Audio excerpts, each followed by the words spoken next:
going on, everyone? So, I want to kind of have just like a general conversation. Of course, I want to hear thoughts and opinions down in the comments, but a lot of talk about the Lakers. Like, are they going to do anything this offseason? A lot of, people, I see all the comments, people think like, hey, the Lakers are done for now.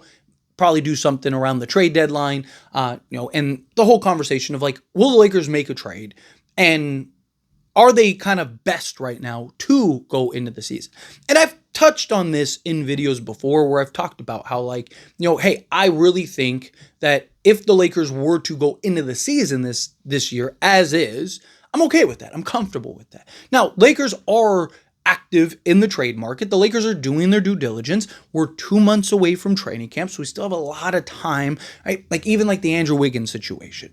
That situation right now seems to be kind of dead in the water, but that could easily pick back up once you get close to training camp, right? The example that I like to use is like the Utah Jazz trade, right? Like that was talked about literally all offseason for like a year. It was talked about. And then the price kept dropping the closer and closer we got to training camp. And then, it still wasn't where the Lakers liked it. And then eventually Danny Ainge caved, right? So I look at this roster, I look at this team, and obviously there's like some things that really jump out.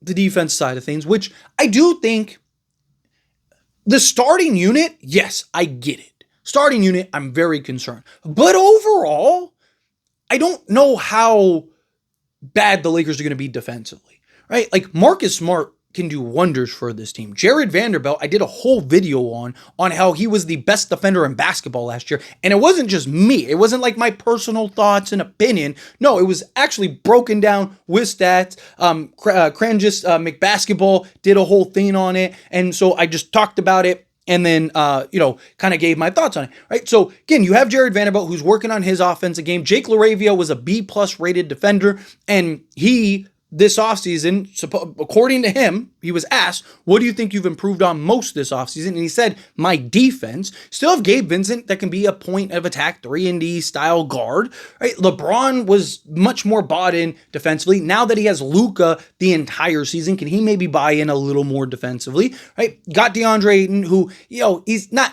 Anthony Davis defensively, but he's had some really good defensive seasons, right?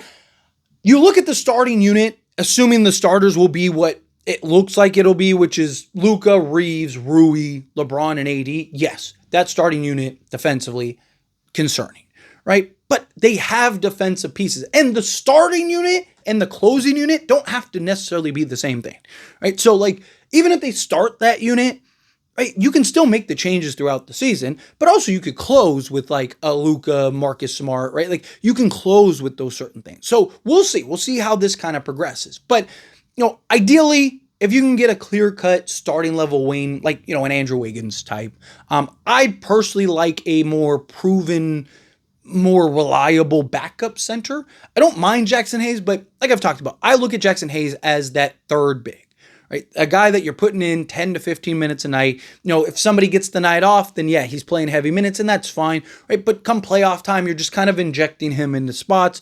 During the regular season, ideally, he's just a guy that's playing 10 to 15 minutes and just, giving you that high effort and energy. He's one of those guys, the longer he's on the basketball court, the more those flaws, those blemishes really start to show in his game.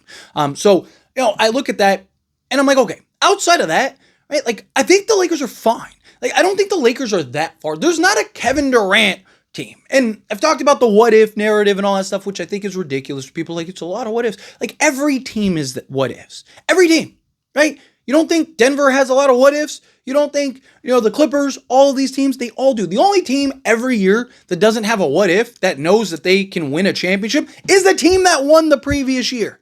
Other than that, everyone else is a what if, right? Because all those other teams didn't win, right? And even OKC, we haven't had a back-to-back champion since the Warriors, like 8 years ago, right? Like, so again, even OKC probably has some what if questions, and they should have lost. I mean, Denver should have beaten them, right? But they only had like 4 healthy guys. You look at Indiana. What does that look like if Tyrese Halliburton never gets hurt? That could be a very different series. We could be talking about a very different contender, right? Or winner. So again, like the what ifs, yes, but there's a lot of what ifs for all these teams. Can the Lakers win a championship as currently constructed? Yes. The Lakers have 2 The only, like, what other team has 2 top 10 guys in all of basketball? Lakers have a top 3 to 5 guy at worst, and then they have a legit top 10 guy that was 6th in MVP voting, that was, all NBA once again, and has been begging for somebody like Luka, somebody to take the ball out of his hands so he could play more off ball and be more preserved over the course of the season and come playoff time, and a clear-cut number 1 option. Right? Love Anthony Davis, but there were a lot of times where he wasn't ready to take the keys. And Luka is going to have no problem with that. Right? Are there some redundancies with like him and Austin Reeves stuff? Like, sure, but you can go into the season and figure that out. If Luka and Austin Reeves are just not working, it's just not clicking, then that's why you have the trade deadline. And you can look to shop Austin Reeves and you can make a move. But what if it is great? What if they are like the best duo in basketball, right? I don't think that that's going to happen. I think Austin Reeves is a good basketball player. I don't think he's the superstar he's made out to be, but I do think he's a very good basketball player. But again, who knows? Like, what if he is just really, he's improved every season? What if he just improves? What if he's a better three-point shooter, an off-ball guy, and he's giving you 23 to 25 a night now, and, he's Mr. Availability. That's good too. Right? I don't know. Right? Like, maybe he's terrible, and it's like, we got to get rid of this guy. And maybe the Lakers will.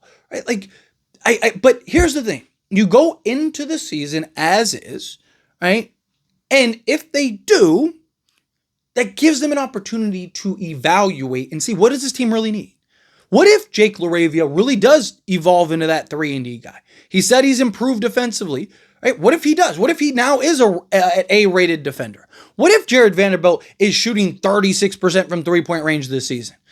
Then at that point, again, I did a whole video breaking down why he was the best, or how he was, not like an opinion, literally with statistical facts, that he was the best defensive player, most versatile defensive player in all of basketball last season. And that was with him missing a step. I talked all season about how he doesn't look the same. What if he gets back to being that conference finals run Jared Vanderbilt and is shooting 36% from three-point range on that corner 3? Then why would we waste the assets to go get a 3-and-D wing? We got it, right?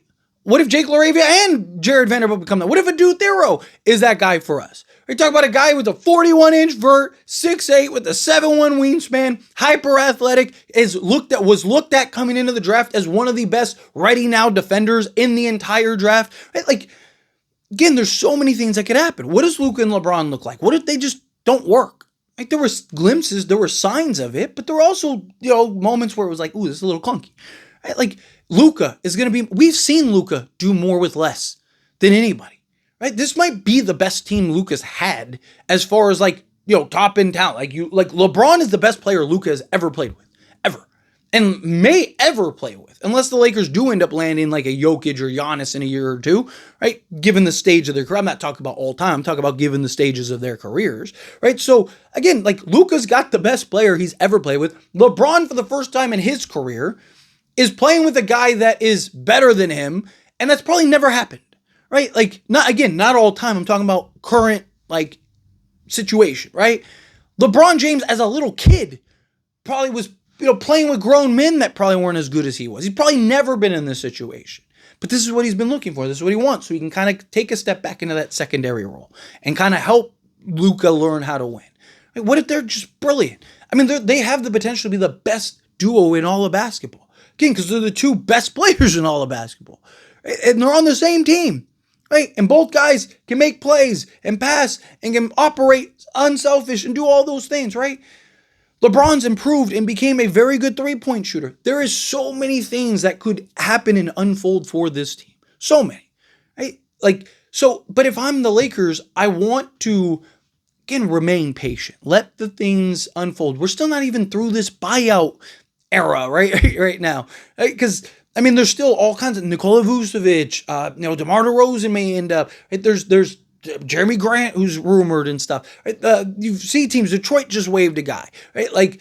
Sixers just waived a guy. Like, there's teams that are still waiving and buying guys out, and then there's going to be another wave right before the training camp, because teams are going to want to get off of guys. Right? So, again, there's a lot that could still unfold. So if I'm the Lakers, I'm being patient. Yes, you still want to do due diligence. Yes, you still want to pick up the phone and make those phone calls and try to see if you can find that trade. And I do believe if one is available, Rob Pelinka will take it. Rob Pelinka has made a trade every year he's been in office but one. And it was the year that he said that there wasn't anything, and like no one got traded. It was like the worst, trade deadline ever. Right? And we were all like, everyone got traded in the offseason. Right? So again, like I trust that if Rob says that there's nothing, because he loves to make a trade. He's made a trade every season, not every offseason. I'm talking about season period, because I know somebody's going to be like, he hasn't made a trade since 2022. Like he hasn't made an offseason trade since 2022. But that doesn't mean he won't, right? He's made others before.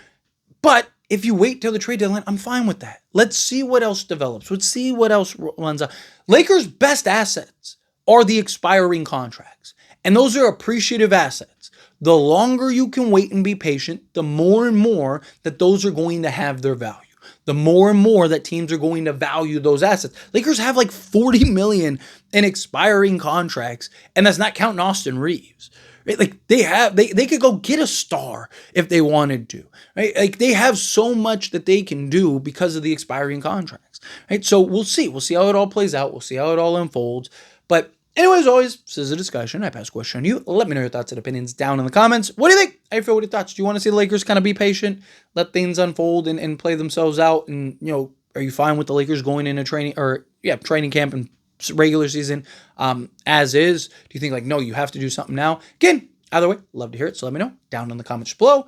That being said, if you haven't liked this video, hit that like button. Else not, as we enjoy these types of videos and I truly appreciate it. Not subscribe channel, hit that subscribe button, turn on the bell notifications. Appreciate y'all. See you in the next one.